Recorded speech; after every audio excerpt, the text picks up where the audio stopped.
1990s, and I saw the recessions. The new immigrant at that time, they look for a job, they have to go for 100 interviews. All right. So when you look at, say, Twitter lay off lots of staff, and more high-tech companies may be doing the same thing. The union asks more high salary increase, and we see the commodity price and the food prices going up. And everybody talk about recessions. Will our government be prepared when the recession really comes? Will the UIB, Universal Income Benefit, be an option? Thank you. I would say that our government is absolutely prepared. The work that we did during the pandemic, particularly supports for businesses and for families, it worked. We were very preoccupied at the time to make sure that we preserved jobs in Canada. And you know, I think that the most important thing always is to, you know, help people be employed, to have a job, and to earn, you know, a living to support their families. During the pandemic, you saw those key economic supports work, and I know they work because today the economy is 103% than it was before COVID, and there are 400,000 more people working today than before the pandemic.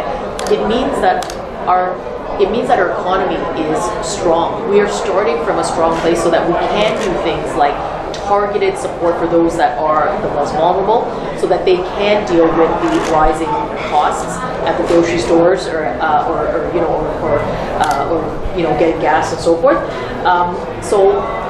So making sure that we are targeting that support is really important. But I would also say that, and I said this when I was saying my remarks, but Moody's just the other day confirmed Canada's AAA credit rating. And the reason they did that is because it really is a vote of confidence in our government's responsible fiscal plan. So we are ready, and we know that the slowdown is one that is one global. I think I will paraphrase what the Deputy Prime Minister and Finance Minister said. It is something that we are going to have to deal with, and we are not immune to it in the same way that we were not immune to COVID-19 when it came to our shores. How we manage with and how we deal with it, how we support Canadians, is something that we take very seriously, and something we have consistently done.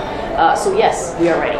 And also, I just want to say that in our fall economic statement, there is a $16 million contingency fund, which the government has set aside, just like all of you, yes, if you're good savers, put aside some emergency money, because we know that times ahead are uncertain, but at the same time, we want to make sure that we have something in reserve to help make sure that Canadians, we have their very good point. If I may add, as you know, in October, Canada actually gained about 108,000 jobs. Although there are some sectors that may be going through an adjustment period, specifically high-tech, specifically e-commerce, where because of the COVID, we had to go to an online platforms to be able to. That is almost like a market adjustment, and that someone expected. But when you look at other sectors and you look at the 108,000 jobs that we've gained, as opposed to our neighbor down south, and we are 1/10 of that economy. So again, I'll go back, echo what the minister said.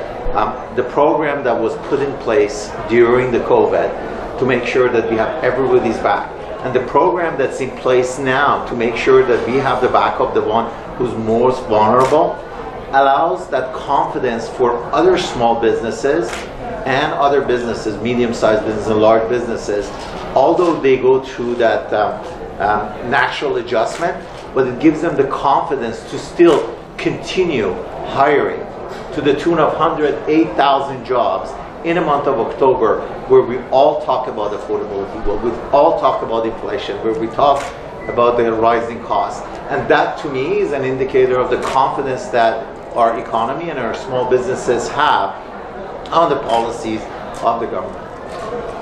And I just want to say, well, the minister has also talked about Moody's. We don't forget that S&P has also reaffirmed their AAA credit rating. And we are the third country to have this very valuable AAA rating after the United States and Germany.